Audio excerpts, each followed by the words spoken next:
നമസ്കാരം. ലീഗൽ എക്സ്പേർട്സിന്റെ പുതിയൊരു ക്ലാസ്സിലേക്ക് എല്ലാവർക്കും സ്വാഗതം. എന്റെ പേര് അഖിൽ ചന്ദ്രൻ. നമ്മൾ ഇന്ന് ഭരണഘടനയാണ് പഠിക്കാൻ പോകുന്നത്. കഴിഞ്ഞ സെഷനിൽ നമ്മൾ ആർട്ടിക്കിൾ 42 വരെയാണ് ഡിസ്കസ് ചെയ്തത്. ഫണ്ടമെന്റൽ റൈറ്റ്സിന്റെ കുറച്ച് ഭാഗങ്ങളും ഡയറക്റ്റീവ് പ്രിൻസിപ്പിൾസ് ഓഫ് സ്റ്റേറ്റ് പോളിസിയുടെ കുറച്ച് ഭാഗങ്ങളുമാണ് നമ്മൾ കഴിഞ്ഞ സെഷനിൽ ഡിസ്കസ് ചെയ്തത്. ഈ സെഷനിൽ നമുക്ക് ബാക്കി ഭാഗം പഠിക്കാം. ഈ സെഷനിൽ ആർട്ടിക്കിൾ 43 മുതൽ 51A വരെയാണ് നമ്മൾ പഠിക്കാൻ പോകുന്നത്. അതായത് 43 മുതൽ 51 വരെ ഡയറക്റ്റീവ് പ്രിൻസിപ്പിൾസ് ഓഫ് സ്റ്റേറ്റ് പോളിസിയുടെ കീഴിൽ വരുന്നു. 51A മുതൽ ഫണ്ടമെന്റൽ ഡ്യൂട്ടീസിന്റെ കീഴിൽ വരുന്നു. ഒന്നുകൂടി പറയാം, ആർട്ടിക്കിൾ 43 മുതൽ 51A വരെയാണ് നമ്മൾ ഡിസ്കസ് ചെയ്യാൻ പോകുന്നത്. 43 മുതൽ 51 വരെ ഡയറക്റ്റീവ് പ്രിൻസിപ്പിൾസ് ഓഫ് സ്റ്റേറ്റ് പോളിസിയുടെ കീഴിൽ വരുന്നു. 51A എന്നുള്ളത് ഫണ്ടമെന്റൽ ഡ്യൂട്ടീസിന്റെ കീഴിൽ വരുന്നു. നമുക്ക് ആർട്ടിക്കിൾ 43 ഏതാണെന്ന് പരിശോധിച്ച് നോക്കാം. ആർട്ടിക്കിൾ 43 ഞാൻ സൂചിപ്പിച്ചതുപോലെ തന്നെ directive principles of state policy അല്ലെങ്കിൽ DPSPയുടെ കീഴിൽ വരുന്നതാണ് 43 എന്നുള്ളത്. ആർട്ടിക്കിൾ 43 എന്താണ്? To secure a living wage എന്നാണ് ഞാൻ പറഞ്ഞിട്ടുള്ളത്. ആർട്ടിക്കിൾ 41 പറയുന്നത് ഇതാണ്: to secure a living wage, a decent standard of life and social and cultural opportunities for all workers. തൊഴിലാളികളുമായി ബന്ധപ്പെട്ട ഒരു ആർട്ടിക്കിളാണ് ആർട്ടിക്കിൾ 43. അതായത് തൊഴിലാളികൾക്കും എല്ലാ ആളുകൾക്കും, നമ്മുടെ രാജ്യത്ത് ജീവിക്കുന്ന എല്ലാ മനുഷ്യർക്കും ഒരു ലിവിംഗ് വേജ് കിട്ടുന്നതിനുള്ള ഇടപെടലുകൾ ഗവൺമെന്റ് നടത്തണം എന്നുള്ളതാണ് പറയുന്നത്. A decent standard of life and social and cultural opportunities for all workers. ഒരു ഡീസന്റ് ലൈഫ് നമ്മുടെ വർക്കേഴ്സിനും നമ്മുടെ രാജ്യത്ത് ജീവിക്കുന്ന ആളുകൾക്കും ലഭിക്കുന്നതിന് വേണ്ടി ഉള്ള ഇടപെടലുകൾ നമ്മുടെ ഗവൺമെന്റ് നടത്തണമെന്നാണ് ആർട്ടിക്കിൾ 43 പറഞ്ഞിട്ടുള്ളത്. അത് കമ്പാരിറ്റീവ്ലി അത്ര ഇമ്പോർട്ടന്റ് ഉള്ള ആർട്ടിക്കിൾ അല്ല. പക്ഷെ ആർട്ടിക്കിൾ 43A വളരെ ഇമ്പോർട്ടന്റ് ആണ്. 43B വളരെ ഇമ്പോർട്ടന്റ് ആണ്.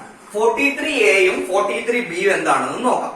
43A ഞാൻ വായിക്കാം. To take steps to secure the participation of workers in the management of industries. Participation of workers in industries related ആയിട്ട് ആർട്ടിക്കിൾ ആണ് 43A. ശ്രദ്ധിക്കുക, participation of workers in the management of industries അതുമായി ബന്ധപ്പെട്ട article ആണ് article 43A. 43A to take steps to secure the participation of workers in the management of industries. ഇത് 42ാം ഭരണഘടനാ ഭേദഗതി 1976 42ാം ഭരണഘടനാ ഭേദഗതിയിലൂടെയാണ് ഈ ആർട്ടിക്കിള് നമ്മുടെ ഭരണഘടനയിൽ ഇൻസേർട്ട് ചെയ്തിട്ടുള്ളത്. അതായത് നമ്മുടെ വ്യവസായങ്ങളുമായി ബന്ധപ്പെട്ട്, വ്യവസായങ്ങളുടെ ഭരണവുമായി ബന്ധപ്പെട്ടും അല്ലെങ്കിൽ അതിന്റെ പ്രവർത്തനവുമായി ബന്ധപ്പെട്ടും നമ്മുടെ വർക്കേഴ്സ് അല്ലെങ്കിൽ തൊഴിലാളികള് ഒഴിച്ചുകൂടാനാവാത്ത ഒരു വസ്തുതയാണെന്ന് പറയുന്ന ആർട്ടിക്കിളാണ് ആർട്ടിക്കിൾ 43A. അവരെ കൂടി ഉൾപ്പെടുത്തണം. ആ ഒരു വ്യവസായത്തിന്റെ മാനേജ്മെന്റില് അവരുടെ കൂടി പാർട്ടിസിപ്പേഷൻ ഉറപ്പാക്കണമെന്ന് പറയുന്ന ആർട്ടിക്കിളാണ് 43A. വളരെ പ്രധാനപ്പെട്ട ഒരു ആർട്ടിക്കിളാണ്. 1976 42ാം ഭരണഘടനാ ഭേദഗതിയിലൂടെ ഇൻസേർട്ട് ചെയ്ത ആർട്ടിക്കിളാണ് 43A എന്നുള്ളത്. ഇനി അടുത്ത ആർട്ടിക്കിളാണ് 43B. ഇത് 2011 ഇൻസേർട്ട് ചെയ്ത ആർട്ടിക്കിളാണ്. 97ാമത്തെ 97th കോൺസ്റ്റിറ്റ്യൂഷണൽ അമെന്റ്മെന്റിലൂടെ നമ്മുടെ ഭരണഘടനയിൽ ഇൻസേർട്ട് ചെയ്തിട്ടുള്ള വളരെ പ്രധാനപ്പെട്ട, നിരവധി തവണ ചോദിച്ചിട്ടുള്ള ആർട്ടിക്കിളാണ് 43B. 43B എന്തുമായി ബന്ധപ്പെട്ടിരിക്കുന്നു? Formation of cooperative society. സഹകരണ സംഘങ്ങളുണ്ടല്ലോ, നമ്മുടെ നാടുകളിലൊക്കെ സഹകരണ ബാങ്കുകളുണ്ട്, നിരവധി സഹകരണ സംഘങ്ങളുണ്ട്. ഊരാളുങ്കൽ ലേബർ കോപ്പറേറ്റീവ് സൊസൈറ്റി എന്നുള്ളതൊരു സഹകരണ സംഘമാണ്, അതൊരു ഉദാഹരണമാണ്. അപ്പൊ അതുമായി ബന്ധപ്പെട്ടുകൊണ്ട് ഭരണഘടനാപരമായിട്ടുള്ള സാധുത നൽകുന്ന, സഹകരണ സംഘങ്ങൾക്കൊക്കെ ഭരണഘടനാപരമായിട്ടുള്ള സാധുത നൽകുന്ന ആർട്ടിക്കിൾ കൂടിയാണ് ആർട്ടിക്കിൾ 43B. അത് ഫോർമേഷൻ ഓഫ് കോപ്പറേറ്റീവ് സൊസൈറ്റീസ് ആണ്. ഇത് 97ാമത്തെ ഭരണഘടനാ ഭേദഗതിയിലൂടെ 2011 ഇൻസേർട്ട് ചെയ്ത ആർട്ടിക്കിളാണ് ആർട്ടിക്കിൾ 43B. ഇനി വളരെ പ്രധാനപ്പെട്ട, ഇതിനേക്കാളൊക്കെ വളരെ പ്രധാനപ്പെട്ട ആർട്ടിക്കിളാണ് ആർട്ടിക്കിൾ 44, യൂണിഫോം സിവിൽ കോഡ്. എന്താണ് ആർട്ടിക്കിൾ 44 എന്ന് ഞാൻ വായിക്കാം. To secure for all citizens a uniform civil code throughout the country. എന്താണ് യൂണിഫോം സിവിൽ കോഡ് എന്ന് പറഞ്ഞാൽ? അതായത് നിങ്ങൾ പേഴ്സണൽ ലോസ് എന്ന അല്ലെങ്കിൽ വ്യക്തി നിയമങ്ങൾ എന്നുള്ളത് കാര്യം നിങ്ങൾ ഒരു പക്ഷെ കേട്ടിരിക്കാം. അതായത് വ്യത്യസ്തമായ റിലീജനും അതിനേക്കാൾ കൂടുതൽ ജാതി സമ്പ്രദായവും അല്ലെങ്കിൽ വ്യത്യസ്തമായിട്ടുള്ള ഗോത്ര വിഭാഗങ്ങളൊക്കെ അടങ്ങിയ ഒരു സംവിധാനമാണല്ലോ നമ്മുടെ രാജ്യത്തുള്ളത്. അപ്പൊ വ്യത്യസ്തമായ ആളുകൾക്ക് വ്യത്യസ്തമായ ആചാരങ്ങളാണ് നമ്മുടെ രാജ്യത്ത് വർഷങ്ങളായി പിന്തുടർന്നു പോരുന്നത്. അപ്പോ ഇപ്പോ ഈ സക്സഷനുമായി ബന്ധപ്പെട്ട്, അല്ലെങ്കിൽ മാരേജുമായി ബന്ധപ്പെട്ട്, അല്ലെങ്കിൽ ഡിവോഴ്സുമായി ബന്ധപ്പെട്ട്, പേഴ്സണലായി ബന്ധപ്പെട്ട ലോകള് ഓരോ മതത്തിലും വ്യത്യസ്തമായിരിക്കും. ഇപ്പോ മാരേജുമായി ബന്ധപ്പെട്ട് ഹിന്ദു വിഭാഗത്തിൽ ഹിന്ദു വിശ്വാസികൾക്ക് ഹിന്ദു മാരേജ് ആക്ട് ഉണ്ട്, അല്ലെങ്കിൽ മുസ്ലിം വിശ്വാസികൾക്ക് മുസ്ലിം മാരേജ് ആക്ട് ഉണ്ട്. വ്യത്യസ്തമായ നിയമങ്ങളാണ് മാരേജുമായി ബന്ധപ്പെട്ട്, ഡൈവേഴ്സുമായി ബന്ധപ്പെട്ട്, സക്സഷനുമായി ബന്ധപ്പെട്ട് വ്യത്യസ്തമായ നിയമങ്ങളാണ് ഓരോ മതവിഭാഗങ്ങൾക്കും നമ്മുടെ രാജ്യത്ത് നിലനിൽക്കുന്നത്. ഇപ്പോഴും നിലനിൽക്കുന്ന അതാണ്. പക്ഷേ നമ്മുടെ ഭരണഘടനയിൽ 44ാമത്തെ ആർട്ടിക്കിൾ പറയുന്നത് ഗവൺമെന്റ് യൂണിഫോം ആയിട്ടുള്ള ഒരു സിവിൽ കോഡ്, സിവിൽ നിയമങ്ങൾ, ഈ സിവിൽ നിയമങ്ങളാണല്ലോ ഈ മാരേജുമായി ബന്ധപ്പെട്ടും ഡൈവേഴ്സുമായി ബന്ധപ്പെട്ടും അല്ലെങ്കിൽ സക്സഷനുമായി ബന്ധപ്പെട്ട എല്ലാ നിയമങ്ങളും സിവിൽ നിയമങ്ങൾ ഉൾപ്പെടുന്നതാണ്, ക്രിമിനൽ നിയമങ്ങളല്ലല്ലോ. പക്ഷെ യൂണിഫോം സിവിൽ കോഡ്, ഒരു ഏകീകൃതമായിട്ടുള്ള ഒരു സിവിൽ നിയമം, അതായത് എല്ലാ മതവിഭാഗപ്പെട്ട ഉൾപ്പെടുന്ന ആളുകൾക്കും ഏകീകൃതമായിട്ട് മാരേജുമായി ബന്ധപ്പെട്ട് ഡൈവേഴ്സുമായി ബന്ധപ്പെട്ട് ഏകീകൃതമായ ഒരു സിവിൽ നിയമം വരുന്നതിന് വേണ്ടി ഗവൺമെന്റ് ശ്രമിക്കണം എന്ന് പറയുന്ന ആർട്ടിക്കിളാണ് 44. ഇതുവരെ നമ്മുടെ രാജ്യം യൂണിഫോം സിവിൽ കോഡ് നടപ്പിലാക്കിയിട്ടില്ല. ആർട്ടിക്കിൾ 44 യൂണിഫോം സിവിൽ കോഡുമായി ബന്ധപ്പെട്ട ആർട്ടിക്കിൾ. വളരെ പ്രധാനപ്പെട്ട ആർട്ടിക്കിളാണ് ആർട്ടിക്കിൾ 44, യൂണിഫോം സിവിൽ കോഡ്. ഒന്നുകൂടി വായിക്കാം. To secure for all citizens a uniform civil code throughout the country. ഇത് പ്രത്യേകം ശ്രദ്ധിക്കേണ്ടത്, ഈ 44 നടപ്പാക്കണമെന്ന് പറഞ്ഞ് കോടതിയിൽ പോകാൻ പറ്റില്ല. കാരണം എന്താ? Directory principles of state policy not enforceable ആണ്. ഫണ്ടമെന്റൽ റൈറ്റ്സിലാണ് ഇത് ഉൾപ്പെടുന്നതെങ്കിൽ അത് എൻഫോഴ്സിബിൾ ആയിരുന്നു. പക്ഷെ directory principles of state policy not enforceable ആണ്. അതുകൊണ്ട് ഇത് 44 നടപ്പിലാക്കണമെന്ന് പറഞ്ഞ് ആർക്കും കോടതിയിൽ പോകാൻ പറ്റില്ല. ഇനി അടുത്ത ആർട്ടിക്കിളാണ് 45. 45ഉം വളരെ പ്രധാനപ്പെട്ട ഒരു ആർട്ടിക്കിൾ പെടുന്ന ആർട്ടിക്കിളാണ് 45. 45 എന്താണെന്ന് ഞാൻ വായിക്കാം. To provide early childhood care and education for all children until they complete the age of 6 years. ശ്രദ്ധിക്കുക. To provide early childhood care and education for all children until they complete the age of 6 years എന്നാണ് ഇതിൽ പറഞ്ഞിട്ടുള്ളത്. അതായത് child care, ഈ കുട്ടികളുമായി ബന്ധപ്പെട്ടുകൊണ്ട് 6 വയസ്സിന് മുൻപിൽ നിൽക്കുന്ന അല്ലെങ്കിൽ 6 വയസ്സ് എത്താത്ത കുട്ടികളുടെ പ്രൊട്ടക്ഷനുമായി ബന്ധപ്പെട്ട ആർട്ടിക്കിളാണ് 45 എന്നുള്ളത്. അല്ലെങ്കിൽ 6 to 14 ഇയേഴ്സിൽ പെടുന്ന, അല്ലെങ്കിൽ 6 വയസ്സ് മുതൽ 14 വയസ്സ് വരെയുള്ള കുട്ടികൾക്ക് നിർബന്ധിതവും സൗജന്യവുമായ വിദ്യാഭ്യാസത്തെ കുറിച്ച് നമ്മൾ പഠിച്ചിട്ടുണ്ടല്ലോ. 21A പഠിച്ചിട്ടുണ്ട്. ഈ ഡയറക്ടറി പ്രിൻസിപ്പിൾസ് ഓഫ് സ്റ്റേറ്റ് പോളിസിയിലും 45ാമത്തെ ആർട്ടിക്കിൾ പറയുന്നത് ഇത് തന്നെയാണ്. ഇത് 86ാമത്തെ ഭരണഘടനയിലൂടെ 2002 21A ആഡ് ചെയ്തിട്ടുണ്ടെങ്കിലും ആർട്ടിക്കിൾ 45 ഇതിനെ കുറിച്ച് തന്നെയാണ് പറയുന്നത്. ഇത് വളരെ പ്രധാനപ്പെട്ട ആർട്ടിക്കിളാണ്. ഇനി അടുത്ത ആർട്ടിക്കിളിലേക്ക് കിടക്കാം. ആർട്ടിക്കിൾ 46. ആർട്ടിക്കിൾ 46 എന്താണ്? Promote the educational and economic interest of scheduled caste and scheduled tribes. അതായത് ഷെഡ്യൂൾഡ് കാസ്റ്റ് വിഭാഗത്തിൽപ്പെടുന്ന ആളുകളുടെയും ഷെഡ്യൂൾഡ് ട്രൈബ്സ് വിഭാഗത്തിൽപ്പെടുന്ന ആളുകളുടെയും അവരുടെ ഉന്നമനത്തിന് വേണ്ടിയുള്ള ഇടപെടലുകൾ ഗവൺമെന്റ് നടത്തണം എന്നുള്ളതാണ് ആർട്ടിക്കിൾ 46 പറയുന്നത്. അവനോട് ശ്രദ്ധിക്കുക. Economic interest of scheduled caste and scheduled tribes, അവരുടെ പ്രൊമോഷന് വേണ്ടി, അവരുടെ സാമ്പത്തികവും സാമൂഹികവുമായ ഉന്നമനത്തിന് വേണ്ടിയുള്ള എല്ലാവിധ ഇടപെടലുകളും ആര് നടത്തണമെന്നാണ് പറയുന്നത്? ഗവൺമെന്റിന്റെ ഭാഗത്ത് നിന്ന് അതിനുള്ള ഇടപെടലുകൾ ഉണ്ടാവണമെന്നാണ് ആർട്ടിക്കിൾ 46 പറയുന്നത്. ആർട്ടിക്കിൾ 46 പറയുന്നത് എന്താണ്? Promote educational and economic interest of scheduled caste and scheduled tribes. Scheduled കാസ്റ്റിലും ഷെഡ്യൂൾഡ് ട്രൈബ്സിലും പെട്ട ആളുകളുടെ എക്കണോമിക്കും സാമൂഹികവും സാമ്പത്തികവുമായ ഉന്നമനത്തിലുള്ള ഇടപെടലുകൾ ആര് നടത്തണം? ഗവൺമെന്റ് നടത്തണം എന്നുള്ളതാണ് ആർട്ടിക്കിൾ 46 വ്യക്തമാക്കുന്നത്. അത്ര പ്രാധാന്യമുള്ള ആർട്ടിക്കിൾ അല്ല. പക്ഷെ 47 വളരെ ഇമ്പോർട്ടന്റ് ആയ ആർട്ടിക്കിളാണ്. ഏറ്റവും പ്രധാനപ്പെട്ട ആർട്ടിക്കിളാണ് 44. അതിനുശേഷം വരുന്ന പ്രധാനപ്പെട്ട ആർട്ടിക്കിളാണ് 43B, 43A.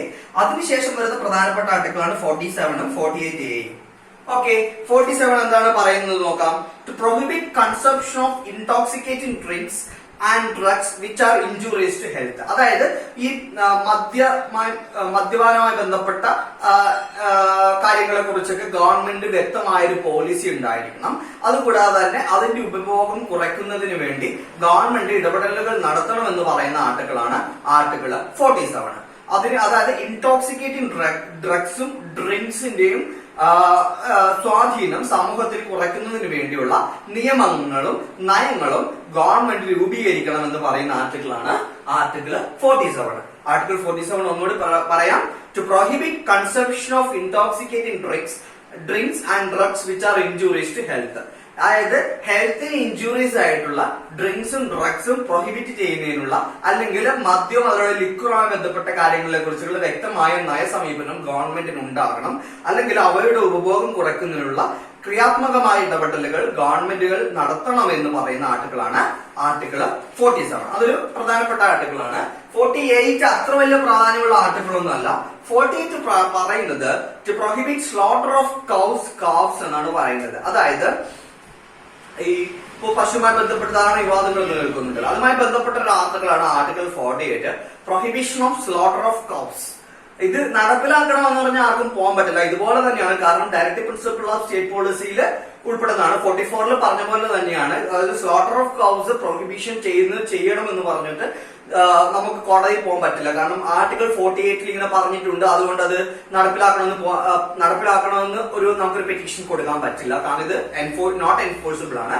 Directive principle of state പോളിസിയിൽ ഉൾപ്പെടുന്നതാണ്. അപ്പൊ ആർട്ടിക്കിൾ 48 ആണ് പറയുന്നത് ടു പ്രൊഹിബിറ്റ് സ്ലോട്ടർ ഓഫ് കാഫ്സ് എന്ന് പറയുന്നത് ആർട്ടിക്കിൾ 48 ആണ്. അത്ര പ്രാധാന്യമില്ല. പക്ഷെ ആർട്ടിക്കിൾ 48 നല്ലൊരു പ്രാധാന്യമുള്ള ഒരു ആർട്ടിക്കിൾ ആണ്. കാരണം ഇത് പ്രൊട്ടക്ഷൻ ഓഫ് എൻവയോൺമെന്റുമായി ബന്ധപ്പെട്ട ഒരു ആർട്ടിക്കിൾ ആണ് ആർട്ടിക്കിൾ 48. പ്രൊട്ടക്ഷൻ ഓഫ് എൻവയോൺമെന്റ് പ്രൊട്ടക്ഷനുമായി ബന്ധപ്പെട്ട നമ്മുടെ ഭരണഘടനയിൽ വരുന്ന പ്രധാനപ്പെട്ട ആർട്ടിക്കിളുള്ള ഒന്നാണ് 48A എന്നുള്ളത്. എന്താണെന്ന് നോക്കാം. 48A to protect and improve the environment and to safeguard forest and wild ലൈഫും നമ്മുടെ കാടുകളും നമ്മുടെ റിവേഴ്സും അതുകൂടാതെ തന്നെ നമ്മുടെ എൻവയോൺമെന്റും എല്ലാം പ്രൊട്ടക്ട് ചെയ്യുന്നതിനുള്ള ഇടപെടലുകൾ ഗവൺമെന്റുകൾ നടത്തണം. അല്ലെങ്കിൽ അതുമായി ബന്ധപ്പെട്ടുകൊണ്ടുള്ള തുറന്ന സമീപനത്തോടുള്ള തുറന്നതായിട്ടുള്ള ഒരു നയസമീപനം ഗവൺമെന്റ് രൂപീകരിക്കണം. അതുകൂടാതെ തന്നെ അതുമായി ബന്ധപ്പെട്ട് അവ പ്രൊട്ടക്ട് ചെയ്യുന്നതിനുള്ള നിയമങ്ങൾ ഗവൺമെന്റ് രൂപീകരിക്കണം എന്ന് പറയുന്ന ആർട്ടിക്കിളാണ് ആർട്ടിക്കിൾ 48. കഴിഞ്ഞ വർഷം ചോദിച്ചിട്ടുള്ള ഒരു ചോദ്യമാണിത്. Article 48 protect the improvement of environment. എനിക്ക് ക്ലാസ് എക്സാമിന് ഈ ചോദ്യം ചോദിച്ചിട്ടുണ്ട്. 48 ബന്ധപ്പെട്ട ഒരു ചോദ്യം കഴിഞ്ഞ വർഷം ചോദിച്ചിട്ടുണ്ട്. ഇനി അടുത്ത ആർട്ടിക്കിളാണ് ആർട്ടിക്കിൾ 49. പ്രൊട്ടക്ട് മോണമെന്റ്സ് എന്നാണ് ഞാൻ ഇവിടെ എഴുതി വെച്ചിട്ടുള്ളത്. ആർട്ടിക്കിൾ 49 അത്ര പ്രാധാന്യമുള്ള ആർട്ടിക്കിൾ അല്ല 49. എന്നിരുന്നാലും വായിച്ചു പോകാം. To protect monuments, places and objects of historic interest which are declared to be national importance.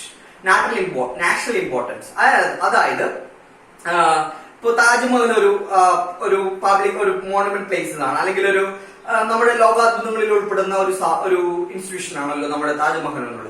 അതുപോലെയുള്ള സ്ഥാപനങ്ങളൊക്കെ ഹിസ്റ്റോറിക് ഇമ്പോർട്ടൻസ് ഉള്ള അല്ലെങ്കിൽ ചരിത്രപരമായ പ്രാധാന്യമുള്ള ധാരാളം സ്ഥാപനങ്ങളും അല്ലെങ്കിൽ കെട്ടിടങ്ങളും നമ്മുടെ രാജ്യത്ത് നിലനിൽക്കുന്നുണ്ട്. അതുപോലെയുള്ള കെട്ടിടങ്ങളും ഇൻസ്റ്റിറ്റ്യൂഷൻസും പ്രൊട്ടക്ട് ചെയ്യപ്പെടണം എന്നുള്ള ഉദ്ദേശത്തോടു കൂടി ഇൻസേർട്ട് ചെയ്ത ആർട്ടിക്കിളാണ് ആർട്ടിക്കിൾ 49. അതിനുള്ള ഇടപെടലുകൾ ഗവൺമെന്റിന്റെ ഭാഗത്ത് നിന്ന് ഉണ്ടാവണം എന്ന് പറയുന്നതാണ് ആർട്ടിക്കിൾ 49. ഇനി അടുത്ത ആർട്ടിക്കിളിലേക്ക് കിടക്കാം.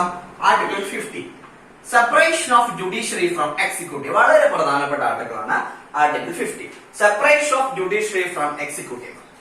ആർട്ടിക്കിൾ 50 എന്താന്ന് വായിക്കാം. To separate the judiciary from executive in the public services of the state. അതായത് സെപ്പറേഷൻ ഓഫ് പവേഴ്സുമായി ബന്ധപ്പെട്ട ആർട്ടിക്കിളാണ് ആർട്ടിക്കിൾ 50. ജുഡീഷ്യറിയും എക്സിക്യൂട്ടീവും തമ്മിൽ വ്യക്തമായ സെപ്പറേഷൻ വേണം. അവ തമ്മിൽ ക്ലാഷ് ഉണ്ടാവരുത്.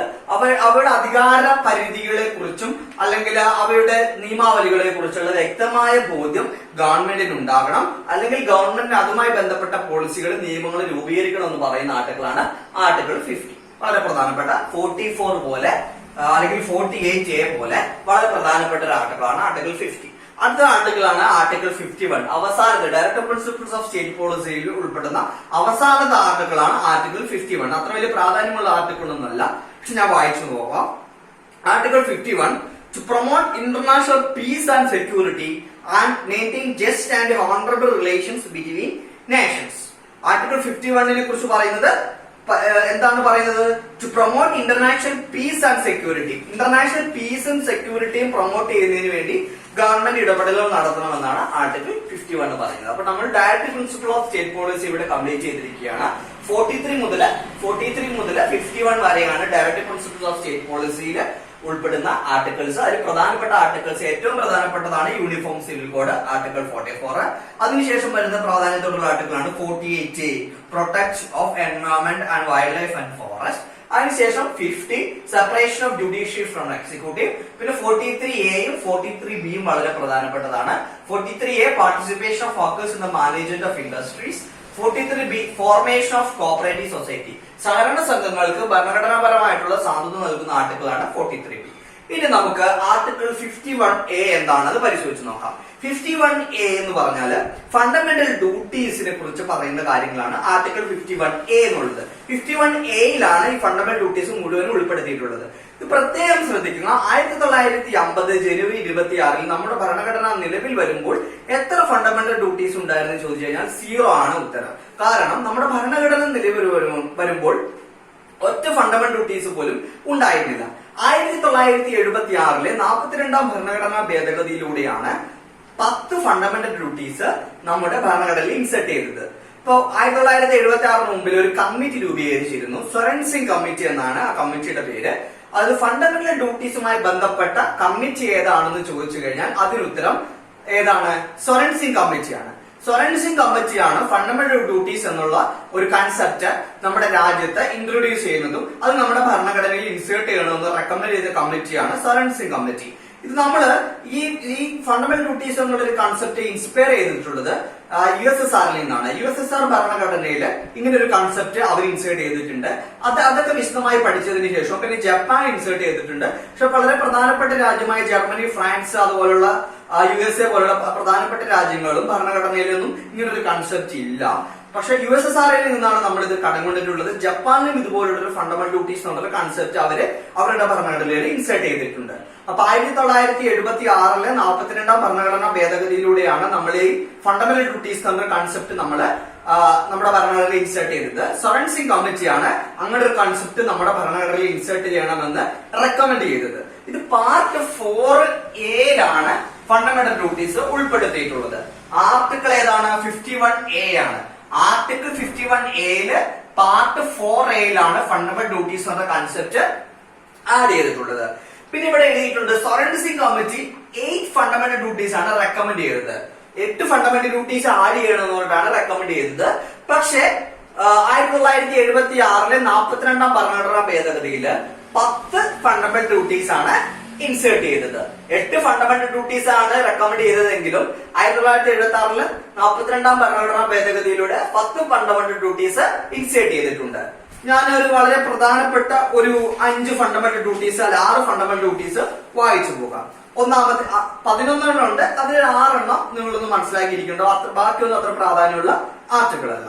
ഒന്നാമത് to obey by the constitution and respect its ideals and institutions, national flag and national anthem. National ഫ്ലാഗും നാഷണൽ ആന്തവും അതൊക്കെ നമ്മൾ ബഹുമാനിക്കണം, അല്ലെങ്കിൽ നമ്മുടെ ഭരണഘടന നമ്മൾ അനുസരിക്കണം.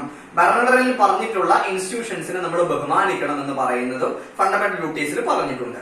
പിന്നെ രണ്ടാമത്തെ കാര്യം to cherish and follow the noble ideas that inspire the national struggle for freedom. അതായത് നാഷണൽ സ്ട്രഗിൾ ഫോർ ഫ്രീഡവുമായി ബന്ധപ്പെട്ടിട്ടുള്ള ഐഡിയാസും അല്ലെങ്കിൽ നമ്മുടെ സ്വാതന്ത്ര്യ സമരത്തെയും സ്വാതന്ത്ര്യ സമര സേനാനികളെയൊക്കെ നമ്മൾ ബഹുമാനിക്കണം, അല്ലെങ്കിൽ ആ ഹിസ്റ്ററി, ആ ചരിത്രത്തെ നമ്മൾ ബഹുമാനിക്കണം എന്ന് പറയുന്നത് ഫണ്ടമെന്റൽ ഡ്യൂട്ടീസിലാണ്. മൂന്നാമത്തെ കാര്യം to depend the country and render national service when called upon to do so. ഇത് ഒരു ലീഗൽ റീസണിംഗിൽ നമുക്ക് പ്രതീക്ഷിക്കാവുന്ന ഒരു ചോദ്യമാണ്. To defend the country, depend അല്ല sorry, to defend the country and render national service when called upon to do so. അതായത് കൺട്രിയെ പ്രൊട്ടക്ട് ചെയ്യുന്നതിന് വേണ്ടിയും എപ്പോഴാണ് നമ്മുടെ രാജ്യം ആവശ്യപ്പെടുന്നത് ആ സമയത്ത് ഒരു നാഷണൽ സർവീസസിന് വേണ്ടി നമ്മുടെ രാജ്യം ആവശ്യപ്പെടുമ്പോൾ അത് നമ്മുടെ രാജ്യത്തിന് വേണ്ടി ചെയ്തു കൊടുക്കണം എന്ന് പറയുന്നത് അതൊരു ഡ്യൂട്ടി ആയിട്ട് ആഡ് ചെയ്തിട്ടുണ്ട്. നമ്മുടെ fundamental duties part 4A 51A add ചെയ്തിട്ടുണ്ട്. അടുത്ത വളരെ പ്രധാനപ്പെട്ട ഒരു ഫണ്ടമെന്റൽ ഡ്യൂട്ടീസ് ആണ് to protect and improve the natural environment including forest, lakes, rivers and wildlife. നമ്മുടെ വൈൽഡ് ലൈഫും നമ്മുടെ നദികളും നമ്മുടെ പുഴകളും നമ്മുടെ കാടുകളൊക്കെ പ്രൊട്ടക്ട് ചെയ്യുന്നതിനുള്ള ഉത്തരവാദിത്വം നമുക്കുണ്ട് എന്ന് ഫണ്ടമെന്റൽ ഡ്യൂട്ടീസിൽ പറഞ്ഞിട്ടുണ്ട്. ഇത് ഇത്രയും പ്രാധാന്യത്തോടെ പഠിച്ചു പോകേണ്ട ഭാഗമേ ഉള്ളൂ. പ്രത്യേകം ശ്രദ്ധിക്കേണ്ട part 4A 51A Swaran Singh കമ്മിറ്റിയാണ് 8 ഫണ്ടമെന്റൽ ഡ്യൂട്ടീസ് ആണ് റെക്കമെൻഡ് ചെയ്തത്. പക്ഷെ 10 ആഡ് ചെയ്തു. പിന്നെ 42ാം ഭരണഘടനാ ഭേദഗതിയിലൂടെയാണ് ഫണ്ടമെന്റൽ ഡ്യൂട്ടീസ് ആഡ് ചെയ്തതെന്ന് കൂടി മനസ്സിലാക്കുക. അഞ്ചാമത്തത് to develop scientific temper and humanism. അത് സയന്റിഫിക് ടെമ്പറും ഹ്യൂമനിസവും ഡെവലപ്പ് ചെയ്യുന്നതിനുള്ള എല്ലാവിധ ഇടപെടലുകളും ഓരോ പൗരന്മാരുടെ ഭാഗത്തുനിന്ന് ഉണ്ടാവണമെന്ന്. ഇത് സ്റ്റേറ്റ് ഗവൺമെന്റിന്റെ ഭാഗത്തുനിന്ന് ഉണ്ടാവേണ്ട ഇടപെടലുകളെ കുറിച്ചല്ല പറയുന്നത്, ഓരോ പൗരന്മാരുടെ ഭാഗത്തുനിന്നും ഉണ്ടാവേണ്ട ഇടപെടലുകളെ കുറിച്ചാണ് ഫണ്ടമെന്റൽ ഡ്യൂട്ടീസ് പറയുന്നത്. ആറാമത് വളരെ പ്രധാനപ്പെട്ട ഒരു ഫണ്ടമെന്റൽ ഡ്യൂട്ടീസ് ആണ് to provide opportunities for education to his child or ward between the age of 6 to 14 years. This duty was added by the 86th Constitutional Amendment Act 2002. 2002 86th Constitutional Amendment Actല് നമ്മൾ 21 insert ചെയ്തെന്ന് പറഞ്ഞില്ല fundamental റൈറ്റ്സില്. അതുപോലെ തന്നെ 11ാമത്തെ fundamental duties ആയിട്ട് അപ്പൊ നമ്മുടെ 1976 10 fundamental duties ആണ് ഉണ്ടായിരുന്നത്. ഭരണഘടന നിലവിൽ വരുമ്പോൾ 0 ആയിരുന്നു. 1976 10 ഉണ്ടായിരുന്നു. 42ാമത്തെ ഭരണഘടനാ ഭേദഗതിയിലൂടെയാണ് ഈ 10 ആഡ് ചെയ്തത്. ഈ 11ാമത്തെ ആഡ് ചെയ്തത് 86th constitution amendment act 2002 86 same ആയിട്ടുള്ള 21 ആഡ് ചെയ്തിട്ടുള്ള അതേ കോൺസ്റ്റിറ്റ്യൂഷൻ അമെന്റ്മെന്റ് ആക്ടിലൂടെയാണ് ഈ 11ാമത്തെ ഫണ്ടമെന്റൽ ഡ്യൂട്ടീസും ആഡ് ചെയ്തിട്ടുള്ളത്. അത് ഇതിനെ കുറിച്ച് തന്നെയാണ് പറയുന്നത്. 6 മുതൽ 14 വയസ്സ് വരെയുള്ള കുട്ടികൾക്ക് നിർബന്ധിതവും സൗജന്യവുമായിട്ടുള്ള വിദ്യാഭ്യാസം നൽകണമെന്നുള്ളത്. ഈ ഭാഗത്ത് നിന്ന് ശ്രദ്ധിക്കേണ്ട വളരെ പ്രധാനപ്പെട്ട കാര്യങ്ങൾ ഒന്ന്, ആർട്ടിക്കിൾ 51A ഫണ്ടമെന്റൽ ഡ്യൂട്ടീസിനെ കുറിച്ച് പറയുന്നത്.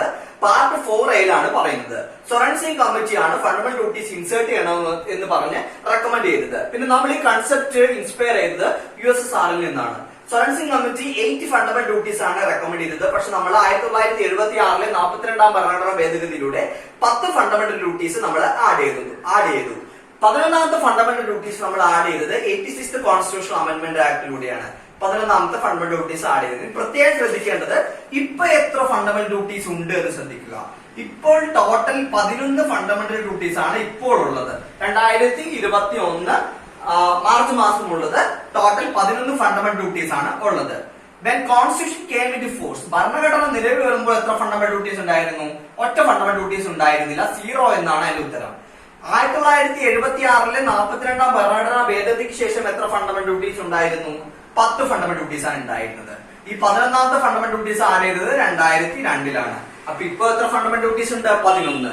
2002 എത്ര ഉണ്ടായിരുന്നു? 2002 11ാമത്തെ ആഡ് ചെയ്യുന്നതിന് മുമ്പ് എത്ര ഉണ്ടായിരുന്നു? 10 ഉണ്ടായിരുന്നു.